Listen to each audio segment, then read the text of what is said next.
nossa mensagem de hoje, que encontra-se na primeira carta de Pedro, capítulo número 4, você já pode manter a sua Bíblia aberta. Diz respeito a algo que num primeiro momento pode até parecer uma contradição, pode até parecer uma coisa estranha. Afinal de contas, mesmo que você não esteja familiarizado com teologia, mesmo que você nem pertença ao ambiente de igreja, em algum momento você já ouviu falar que Deus é onipotente. Em algum momento você já ouviu falar que Deus pode todas as coisas. Portanto, quem ora a Deus está falando com um Deus que não precisa de ajuda. Vir buscar a presença de Deus é vir buscar aquele que pode resolver. Deus pode. Essa é a certeza, não há luta que você enfrente que Deus não possa resolver. Não há situação na sua vida que Deus não possa entrar com providência e reverter. Não há decepção que você tenha sofrido que Deus não possa amenizar a dor no seu coração. Não há ferida na sua vida que não possa ser cicatrizada por Deus, porque Ele pode. Ele tem a força, Ele tem o poder, Ele tem a história, Ele tem todos os recursos, e como já foi citado na noite de hoje, do Senhor é a terra, a sua plenitude, tudo está nas mãos de Deus, e Deus tem sim condições. E nós, em Cristo Jesus, temos um recurso a mais, porque este Deus que nos ama, diz a Bíblia no Evangelho de João, capítulo 3, versículo 16, que Ele nos ama de tal maneira, que Ele deu o seu Filho unigênito. Ele deu a Cristo Jesus em nosso favor para abrir o caminho e criar para nós um acesso a Deus. E esse acesso que foi criado, começou na experiência de Jesus na nossa terra, sentindo o que nós sentimos, sofrendo o que nós sofremos, e nós podemos afirmar que não há dor que você sinta que Jesus não tenha sentido. Não há desprezo, não há nenhum tipo de fala negativa, de atitude traidora, de postura contrária, que de alguma maneira tente atrasar a sua vida, atrasar o seu lado, que Jesus não conheça. Jesus conhece, então nós temos a firmeza do poder de Deus, e em responder às orações, através do amor de Deus Pai, de entender as nossas dores, através da identificação do Deus Filho, de estar presente, soprando e permeando no meio das nossas vidas e dos nossos afazeres, no Espírito Santo de Deus, que na sua palavra no original, ruá, é o sopro de Deus, que entra na nossa vida e ao nosso corpo físico dá a verdadeira vida, faz de nós seres viventes, é o que diz o livro de Gênesis no seu 2º capítulo. Quando você entende o poder de Deus, você olha para o tema da mensagem de hoje e fala, então o pastor está viajando. Se ele está falando que Deus pode tudo, e está dizendo que orações precisam de ajuda, tem alguma coisa estranha, e é exatamente isso que eu quero te explicar. É exatamente sobre isso que eu quero conversar com você nesta oportunidade. As orações precisam de ajuda, vem de um reconhecimento de que nós precisamos de oração. Nós precisamos, meus irmãos, ocupar os nossos corações com assuntos do céu. Precisamos tirar os nossos olhos dos problemas e olhar para aquele que pode resolver os problemas. Tirar, muitas vezes, o nosso foco de nós mesmos, que às vezes entramos numa rota de autocomiseração, de achar que eu sou um coitadinho, que ninguém me ama e ninguém me quer, numa postura que vai inclusive agravando, vai aprofundando um poço existencial, onde a gente vai se encolhendo mais e mais, vai de alguma maneira se contraindo, se comprimindo e vai achando que só a gente sofre, e a gente olhando para nós mesmos, precisamos olhar para fora e inclusive olhar para o próximo. Olhar para a gente que enfrenta lutas maiores que a gente, algo que vai fazer a gente ter gratidão. Olhando para você, sua pele boa, seu sorriso no rosto, olhando para você, eu tenho certeza absoluta que você almoçou hoje. Tenho certeza absoluta que você tomou um cafezinho hoje. Tenho a certeza absoluta que por mais simples que tenha sido a sua mistura, você comeu com mistura hoje. Havia um tempo que a gente ficava feliz de comer pão. Agora as pessoas perguntam, o que tem para comer com pão? Não é? A gente ficava feliz de comer arroz. E alguém vai falar assim, comer arroz puro? Pois bem, acredite, no nosso planeta, muitas pessoas hoje vão dormir sem ter feito nenhuma refeição.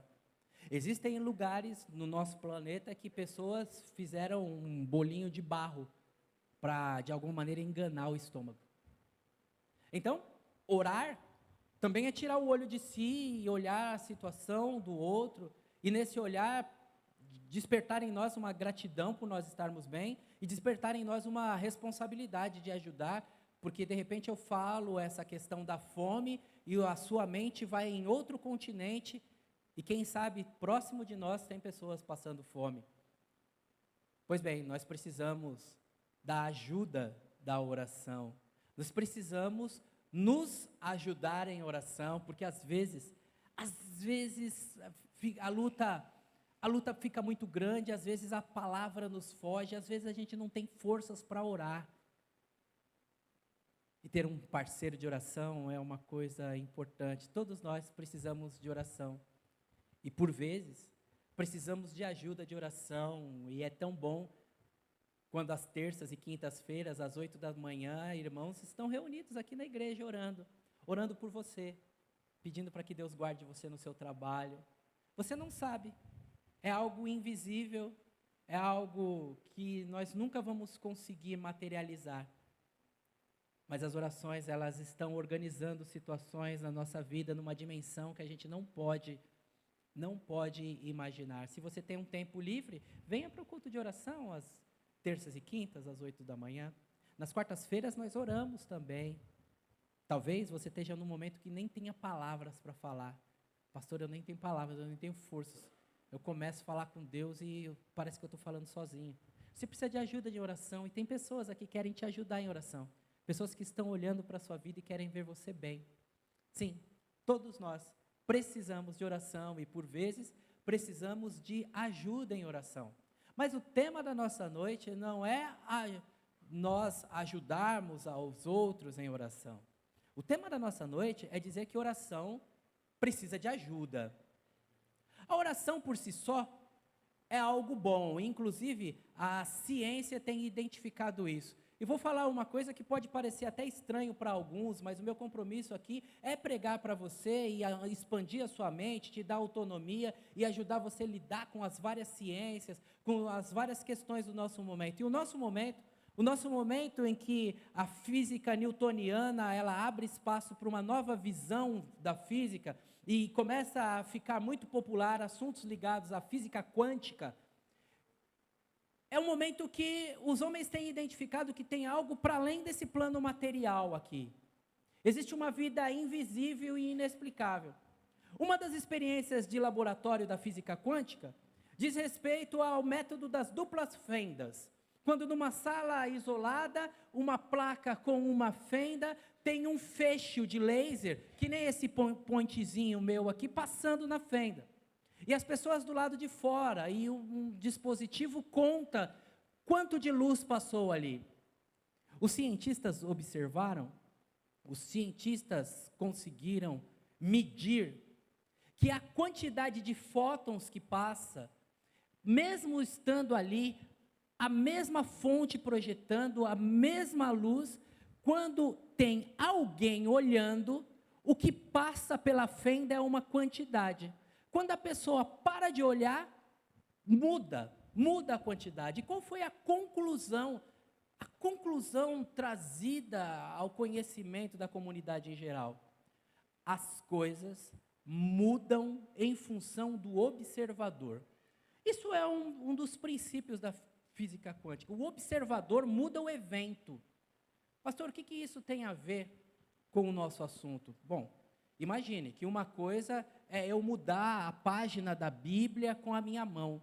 Outra coisa é um evento físico mudar só porque eu estou aqui. As coisas que estão acontecendo aqui estão acontecendo porque nós estamos aqui. De acordo com o jeito que a gente fica aqui, as coisas podem ser totalmente diferentes. O clima pode ser diferente, o nosso estado de espírito pode ser diferente. E esta observação foi levada para uma outra dimensão. Médicos começaram a observar pacientes da UTI, que estavam na UTI e tinham pessoas orando por eles. Médicos ateus, não são médicos cristãos. Médicos sem compromisso. Algumas universidades, como a Universidade de Durham, na pessoa do Dr. Harold, concluíram que, olha, nós não temos como provar que Deus existe, mas nós podemos garantir que, mesmo não podendo medir a quantidade de Deus, nós conseguimos medir a interferência que tem aqueles que falam com Deus. E os pacientes que estão sujeitos à oração, eles têm a recuperação mais rápida, eles têm um estado emocional diferenciado, eles conseguem, de alguma maneira, reagir de uma forma diferente. A conclusão do médico é assim: nós não sabemos que Deus existe, mas nós sabemos que oração funciona. E sabe de uma coisa, irmãos? Eu não quero te escandalizar, eu não quero te chocar, mas oração funciona mesmo sem Deus.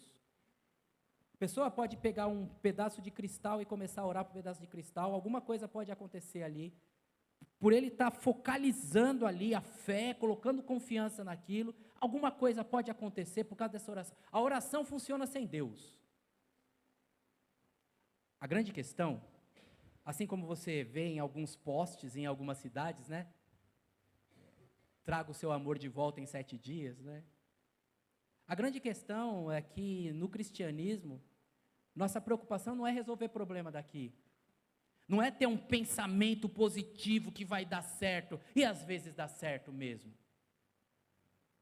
O cantor popular disse assim: andar com fé eu vou, que a fé não costuma falhar. A fé na fé é bom. A fé na fé resolve, a fé na fé ajuda. A fé na fé faz até gente boa. Mas a fé na fé não permite a gente viver a grandeza e a totalidade do que a oração pode nos dar, que é um encontro com Deus. Uma coisa é orar para uma pedra, outra coisa é falar com o Criador do universo e ouvir a voz dele no seu coração. Uma coisa é você falar com um cristal, outra coisa é o cristal falar com você. Quem ora a Deus, encontra um Deus amoroso, encontra um Pai bondoso. Quem ora a Deus, encontra o acolhimento, encontra um ouvido atento. E as palavras deste Deus no livro de Isaías foram assim: o meu ouvido não está fechado para suas orações. A minha mão não está encolhida que não possa levar para você aquilo que você precisa. Portanto, meu irmão e minha irmã, o meu destaque nesta oportunidade é que ter fé é bom, mas fé na fé não leva ao céu. Ter fé em Jesus Cristo, que é o caminho, a verdade e a vida, abre para nós acesso a Deus, ajuda a lidar com as situações da vida, resolver questões daqui e nos preparar para além. E esta conversa em que nós em oração vamos ficando mais amigos de Deus, muito mais do que resolver problema aqui, desencravar a unha do pé, resolver um problema de queda de cabelo, ou trazer o amor perdido de volta, muito mais do que resolver probleminhas daqui, resolve um problema maior da minha vida, que é paz, que é segurança, que é esperança, que é certeza da vida eterna. Quando eu oro, eu começo a ficar amigo de Deus, deste Deus com quem eu vou conviver na eternidade. E esta oração que sim, que me aproxima de Deus, e esta oração que sim, que resolve problema daqui. Acredite, nós fizemos muitas orações na noite de hoje, porque nós cremos no poder da oração. Esta oração precisa de ajuda. E é sobre essa ajuda que nós vamos falar nessa noite. A minha leitura e a nossa leitura já está projetada no telão, mas você pode acompanhar e marcar na sua Bíblia também, que é sempre um hábito saudável escrever na Bíblia, pintar, colorir. Deus falou comigo aqui. A nossa leitura em 1 Pedro começa no versículo 7 do capítulo 4, dizendo assim, que o fim de todas as coisas está perto. O fim de todas as coisas está chegando, portanto, sejam sensatos e disciplinados em suas orações. Acima de tudo, amem uns aos outros sinceramente, pois o amor cobre a multidão de pecados. Abram a casa de vocês generosamente, de bom grado, para aqueles que têm necessidade, ter um lugar para se hospedar.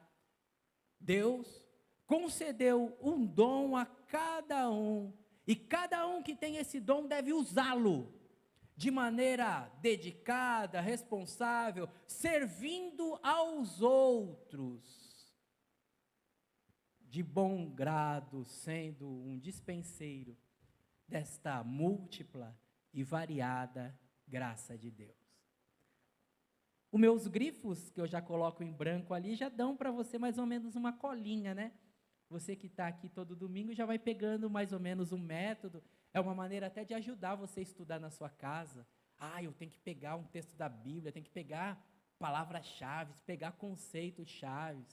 Esse texto, ele já começa falando para nós sobre algo muito significativo. E quando a gente entra num texto, tem alguns caminhos que a gente pode trilhar no mesmo trecho e nesse mesmo texto. A nossa leitura já aponta, podemos até chamar tecnicamente, de um texto escatológico, um texto que estuda as últimas coisas, que traz para nós a noção de que esta vida aqui, ela tem uma temporalidade, ela passa, ela tem os dias contados, cada dia que eu vivo é um dia a menos. A gente faz aniversário, não é mais um ano de vida, né? É menos um ano de vida. É dura a realidade, mas eu tenho que dizer isso para você. Sua vida está aqui, você está... parabéns para... é menos um ano. Tem um tempo.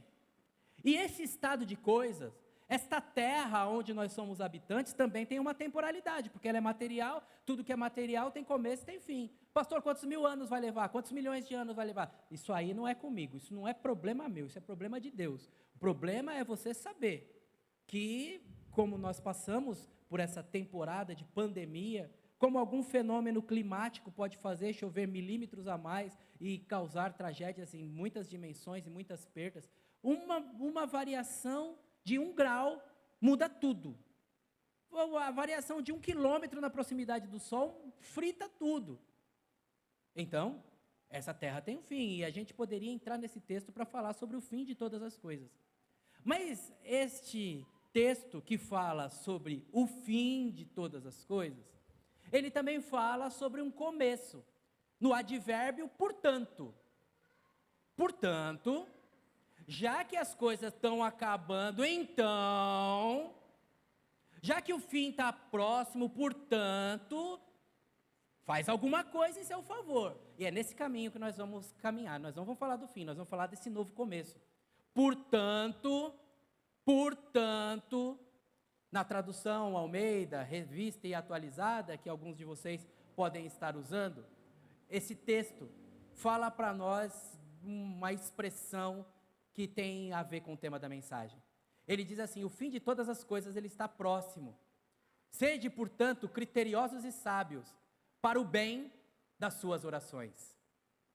Para o bem das suas orações. Isso mesmo. De alguma maneira, as nossas posturas podem fazer mal para as nossas orações.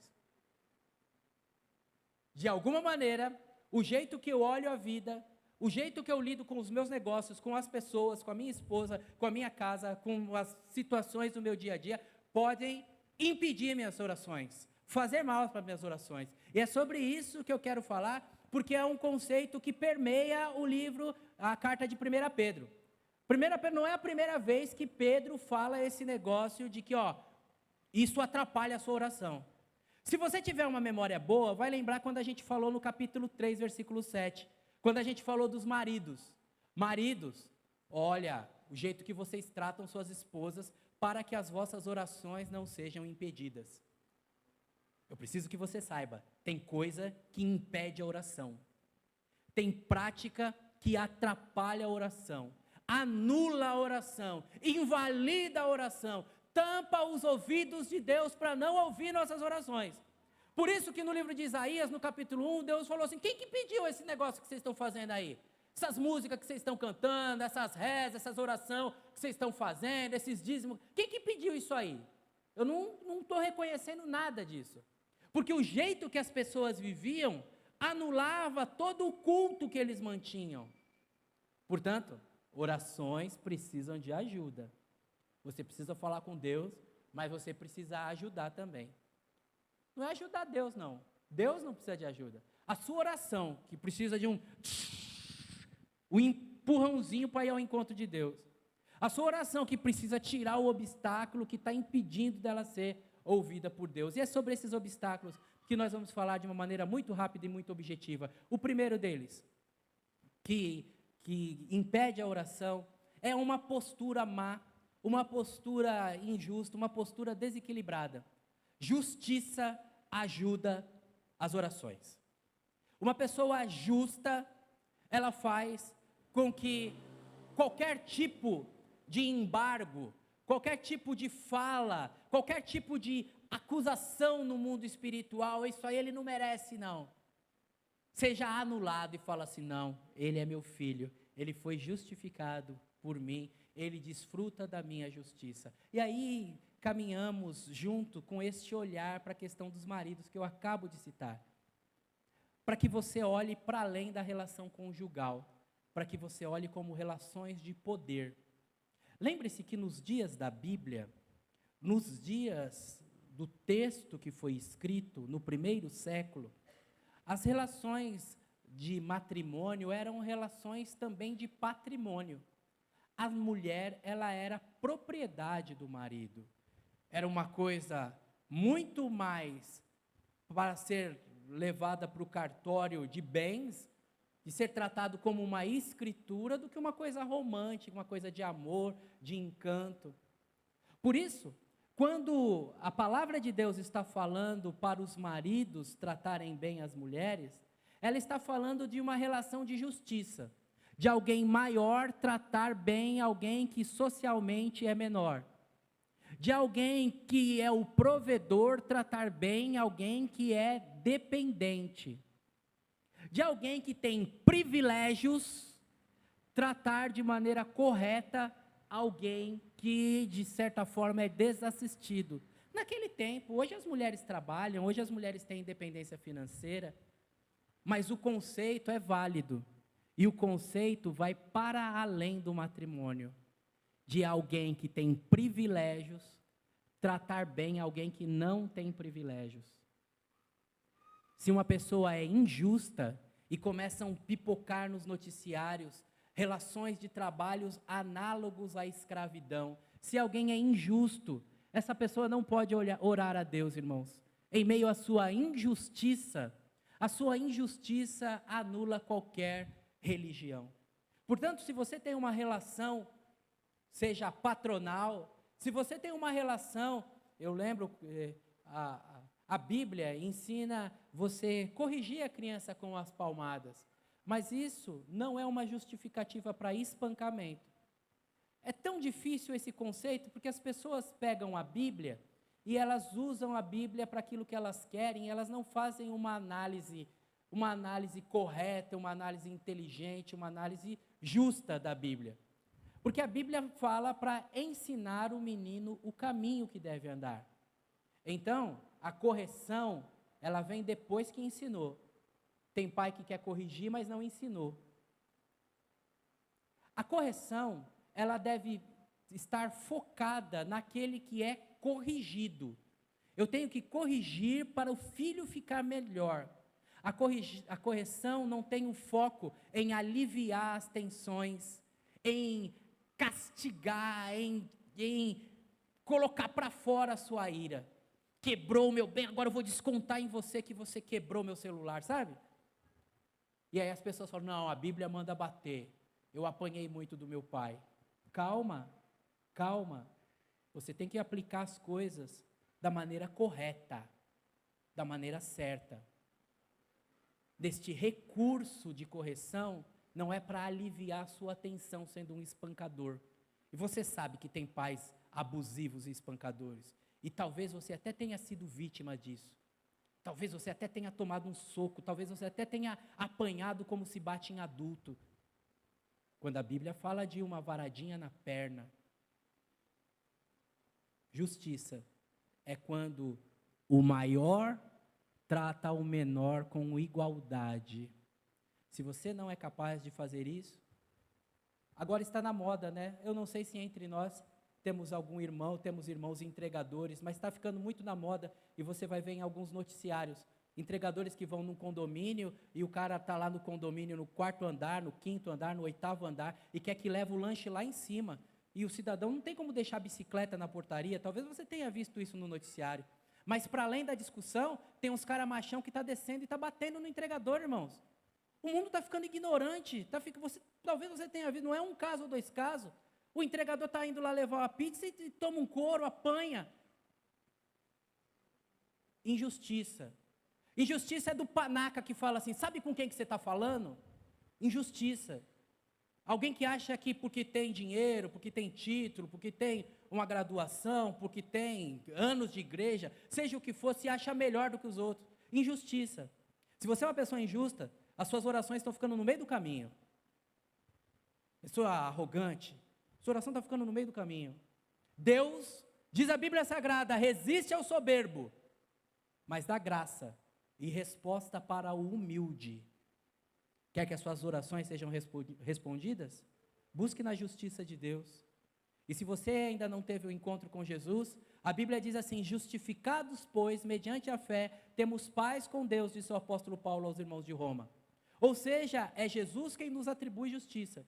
Eu não tenho justiça em mim mesmo, mas quando eu me aproximo de Jesus, não como simplesmente um adorno, não simplesmente como uma frase de efeito, mas como o Senhor da minha vida, a justiça de Jesus começa a passar por mim e eu começo a tratar as pessoas com justiça. Assim deveria ser. E se você é um crente e você não está tratando as pessoas com justiça, preste atenção, pode ser que nem crente você seja. Se você está levando vantagem em cima das pessoas, preste atenção, porque isso seguramente está impedindo as suas orações de serem ouvidas. Se em primeiro lugar a justiça ajuda as orações, nas palavras de Pedro, capítulo 3, versículo 7, um caráter ajuda as orações. Claro, irmãos, claro.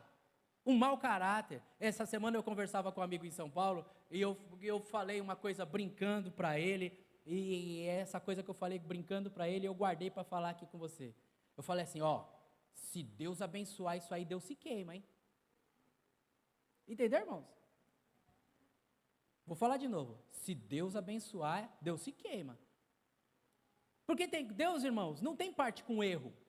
Não existe isso que você ouve no ditado popular, que Deus escreve certos por linhas tortas. Deus não vai. Você já viu na televisão, quando alguém é preso, e o cara que foi preso roubando, e fala assim, Deus abençoou, Deus ajudou, a gente assaltou o banco e nenhum dos colegas morreu. Se Deus abençoa, Deus se queima. Como é que Deus vai abençoar um assalto? Que doideira é essa? Mas tem isso. Tinha uma época, um mundo tão doido que a gente está vivendo, que uma determinada igreja, a pessoa deu testemunho no rádio, eu fui no mercado, e aí eu dei uma nota de R$5 para a caixa do mercado, e ela me deu 48 de troco. Ela cobrou os R$2 do produto que eu comprei, me deu 48 de troco, ela devia ter dado 3, Deus me abençoou. Irmão, no final do dia aquela menina vai fechar o caixa, e ela vai ter que tirar o dinheiro do salário dela, aquela pessoa roubou o caixa, Deus me abençoou, Deus me deu R$48 hoje. Tem coisa que se Deus abençoar, Deus se queima. Pastor, então como é que dá certo? Bom, dá certo assim, porque o diabo também dá coisa, viu? E se você for mau caráter e as coisas estão dando, nem tudo que dá certo é certo. Não, pastor, estou fazendo, mas ninguém me catou. Estou saindo lá, mas ninguém me... Tudo bem. O diabo ajuda a fazer, mas não ajuda a esconder. Uma hora a casa cai. Leve isso a sério. Leve isso a sério. Ser um bom caráter ajuda as orações. Se conduzir de maneira irrepreensível. Como nós vimos, em 1 Pedro capítulo 2, versículo 12, viver uma qualidade de vida que até as pessoas que não gostam de você, quando olham para você, falam assim, eu não gosto dele, mas não tenho nada para falar contra. Meu santo não bate com dele. Ele tem o Espírito Santo, eu não sei que... Meu santo não bate com dele. Mas uma coisa eu posso garantir, ele leva uma vida certa. Ela é uma boa esposa, ele é um bom pai, ele é um bom funcionário, ele é um bom trabalhador. Uma pessoa com caráter facilita as orações. Tira a atividade do inimigo das nossas almas, que se você não está muito familiarizado, o nome diabo, Satanás, é o acusador das nossas almas. A função dele é acusar, é tirar a paz, e se ele tiver um motivo para acusar, ele está fazendo a verdade, está fazendo o trabalho dele certinho, está de parabéns. Se der motivo para acusar, ele acusa, está fazendo o serviço dele. Mas se você tiver uma conduta correta, e ainda que você deu uma mancada, porque todos nós damos mancada, ninguém aqui é santinho, todos nós damos uma mancada, mas a ficha cai e a gente olha e fala, puxa vida, eu pertenço a Deus, isso não é o meu jeito de agir. E quando nós nos arrependemos, a Bíblia diz, se errarmos, temos um advogado, Jesus Cristo justo. E se você der uma mancada, como eu dou, como nós damos, nós não podemos ficar escravos dessa mancada, porque a Bíblia diz que o pecado não terá mais domínio sobre nós. O pecado é um acidente na vida do crente. Dei mancada. Deus, perdoe o meu erro, perdoa as minhas ofensas, Senhor, me ajuda a não fazer mais o erro. E a Bíblia diz que quem confessa e deixa, alcança a misericórdia. Segundo lugar, bom caráter ajuda as orações, anula os impedimentos no mundo espiritual, credibiliza você diante das pessoas, fortalece você diante da igreja. Nada pior do que olhar para a pessoa e falar, ixi, esse aí, um enrolado. Anula essa parceria de oração. Em terceiro e último lugar, agora sim no nosso texto, ser uma pessoa sóbria. A sobriedade ajuda a oração. Ser uma pessoa sensata, uma pessoa coerente, uma pessoa, portanto, que tem bom senso na sua fala, tem bom senso nas suas escolhas, tem bom senso nos seus pedidos. O apóstolo Tiago disse assim, e guarde isso que vai ser muito útil para você, o apóstolo Tiago diz assim, que vocês são pessoas que pedem e não recebem, porque vocês pedem para os seus próprios deleites. Você pede só para o seu bem bom, para o seu bem-estar. Ele fala que tem gente que é semelhante à onda do mar, que não sabe o que quer. A palavra sobriedade aqui no texto bíblico, ela está diretamente ligada a não estar bêbado, a não ser uma pessoa que não fala coisa com coisa. Não seja uma pessoa de conversa fiada. Não seja uma pessoa que não sabe o que está falando. Não seja uma pessoa que anda trançando as pernas. Seja uma pessoa sóbria. Tenha consciência do bem que o seu pedido fará. Tenha consciência do bem que irá promover a resposta da sua oração. Porque orações sóbrias, falas sóbrias, uma vida sóbria ajuda as orações serem respondidas. Pastor, esse conceito de sobriedade ainda está um pouco embaçado. Explica um pouco mais, explico. Essa explicação está nos versículos subsequentes, do mesmo texto que nós lemos. Ele diz que a gente não pode entrar em contradição. Se a gente não for sóbrio, nós seremos pessoas que nossa vida anula o nosso pedido. E como uma pessoa sóbria age? Uma pessoa sóbria, ela age sendo coerente.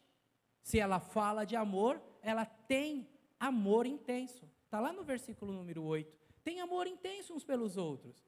E aí quando você vive isso, quando você não é uma pessoa que fica de mal, fica brigando, é aquelas pessoas que causa, sabe? Que quer causar. Quando você não é uma pessoa assim, você é uma pessoa sóbria, que sabe entrar, sabe sair, se relaciona em todo lugar, que espelha a imagem de Jesus. Sejam sóbrios a partir de um bom convívio. O convívio hospitaleiro. A Bíblia diz que alguns, sem saber, receberam anjos. Nós temos que ser hospitaleiros, bondosos com as pessoas, acolhedores. Sejam sóbrios, usando as suas habilidades para fazer a vida dos outros melhor. Por isso que no versículo número 10, ele diz que nós devemos usar os nossos dons para servir as outras pessoas. Os nossos dons não visam o nosso bem-estar. Você tem um dom de ensinar, você ensina o outro. Você tem um dom no campo das artes, uma expressão, é para fazer a vida do outro melhor. Os seus dons são para fazer a vida do outro melhor. E quando você tem essa coerência de ser uma pessoa que é instrumento de Deus, é como se tirasse aquela couraça que impede a sua oração de ser ouvida. Eu vou ouvir a oração porque Ele é instrumento de bênção. Eu vou ouvir a oração daquela mulher, porque aquela mulher quer trazer equilíbrio para a família. Eu vou ouvir a oração daquela igreja, porque aquela igreja tem objetivos nobres. Eu vou ouvir a oração daquela criança, que normalmente, né, irmãos, Isso que de nós é cobrado, nas crianças é natural, né? As crianças amam, elas ficam de mal, depois ficam de bem de novo, já abraçam. As crianças recebem bem, vem cá, vamos brincar. As crianças estão disponíveis, se você souber, elas estão ali à disposição. Por isso que Jesus falou que nós precisamos voltar a ser como crianças. Nesta noite, é uma noite que você está sendo colocado em contato com uma realidade espiritual muito profunda, uma realidade desafiadora, uma realidade que não faz de você uma pessoa infantilizada, que fica tratando Deus como Papai Noel, me dá, me dá, me dá. Faz de você uma pessoa madura, que sabe que Deus abençoa, que Deus dá, mas que você precisa se posicionar, precisa ser responsável, precisa haver essa cooperação de Deus fazendo a parte dele, que ele sempre faz, e você fazendo a sua parte, que às vezes a gente deixa de fazer e esse casamento não ocorre. Através de Cristo Jesus, nós tiramos as barreiras que impedem a oração. Uma vida entregue a Jesus consegue viver a justiça. Uma vida entregue a Jesus consegue ter esta sensatez. Uma vida entregue a Jesus consegue ter esta coerência da qual nós falamos. As orações, elas precisam ser ajudadas, não porque Deus precisa de ajuda, mas porque eu preciso parar de atrapalhar a Deus. É uma palavra meio esquisita, mas é verdade. Às vezes, Deus quer fazer e é você que está atrapalhando. As orações precisam de ajuda, não porque Deus não possa, mas porque eu atrapalho.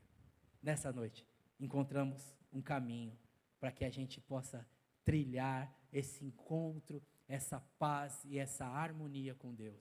Ter as orações respondidas, porque foi isso que Jesus prometeu. Até agora vocês não pediram nada em meu nome.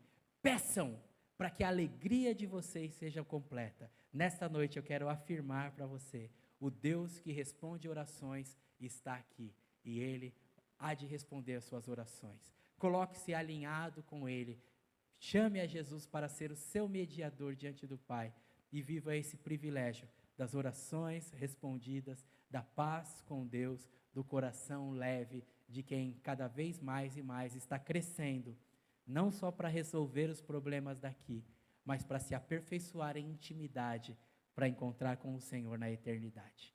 Amém? Vamos orar? Por bondade, abaixe sua cabeça.